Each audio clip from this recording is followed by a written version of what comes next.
La presenza a Ceggia di una cappella dedicata a San Vitale è attestata in un atto dell'8 giugno 1334. Essa dipendeva dalla pieve di Chiarano e cadeva sotto la giurisdizione della diocesi di Ceneda.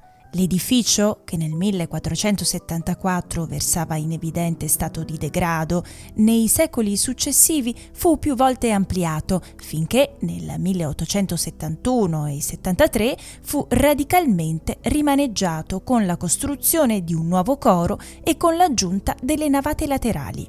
L'edificio, in stile neoclassico, fu terminato nel 1906. Nel 1918 la chiesa fu bombardata riportando gravi danni al coro. In quel periodo furono requisiti dai nemici l'organo e le campane e andarono alienati o distrutti quadri e pale d'altare, arredi sacri e registri parrocchiali. La chiesa custodisce diverse opere sacre, alcune di notevole interesse storico-artistico. Tra queste meritano un cenno particolare i due grandi affreschi del soffitto della navata centrale, il trittico Martirio e Trionfo di San Vitale di Giovan Battista Canal e l'Immacolata Concezione di Giacomo Casa. Parte del complesso di Villa Bragadin, l'oratorio fu edificato nel 1795 dal patrizio veneto Marco Antonio Bragadin.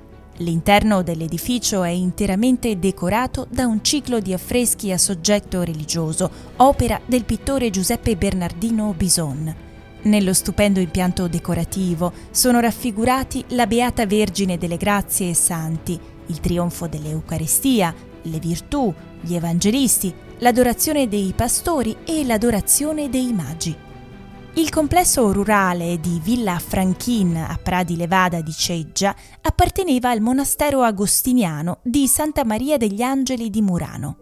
Nel 1810 la tenuta fu confiscata dal Regio Demanio e quindi venduta a privati. Nel primo Novecento fu acquistata dal cavalier Giuseppe Franchin.